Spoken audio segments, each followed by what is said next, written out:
What's up, everybody? It's your girl, Mrs. Huff, coming to you semi-live from my studio, classroom. So I just wanted to take a quick minute to talk to you all about what's going on and what you're going to see and what we're going to be doing, and then just get into one quick thing. I'm going to try to post some of my lecture notes and some of the things that are going on here on Google Classroom through YouTube. You should be able to see the notes up there. I'll post the notes so you can follow along if you want. You can write things down in your notebook.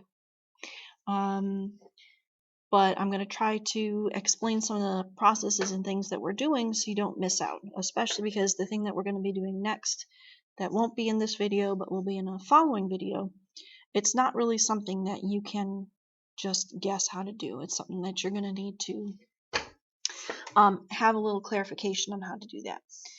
So that being said, I hope you're doing well. I miss seeing you guys, and this is a little bit like getting to teach you and see you again. So I'm looking forward to doing this through my current amazing studio or at-home studio. So let's just get right into this one topic that I want to talk to you guys about today, and then we'll go from there. So today, what I want to talk to you all about is how the environment can influence your traits. So we all know that DNA is what codes for your traits, but it's not the entire story, actually. For example, if someone has lighter colored skin, their body normally produces less melanin. They have instructions to produce less melanin. However, if they go out in the sun and get a tan, they're going to produce more melanin. Why? Aren't there instructions not to produce so much? Yeah, but the environment, the extra sunlight, is kind of a signal that says, we need some more protection from the sun. We need more melanin. How about you make some more? And your body says, yeah, we have instructions to make melanin. Let's just go ahead and make some more, which is what happens. So then you get tan. So the environment can really influence what your DNA is showing and expressing. For example, if you have two people who are twins, maybe they're not raised by the same parent, maybe they were adopted, maybe they just have very different lifestyles. One's very active, one's more like me that likes to sit around and eat chips. So you can see how even though they would have, if they're identical twins, the same DNA, how they might express that differently, how one might be heavier set or be broader across, one might be more muscular if they work out. If one smokes, one might be more likely to get some kind of cancer or have a deeper voice or have health problems related to that. So what you do and the environment around you influences your DNA. So just kind of think about that for a minute.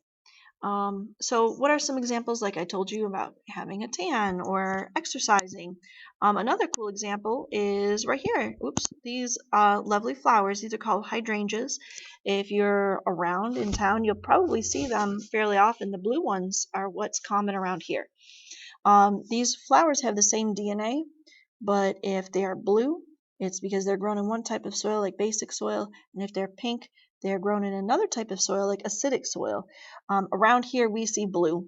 I have some in my yard that are blue. Actually, every once in a while, one will kind of come up a little pinky purple, which tells me the soil is right on the verge of being between acidic and basic.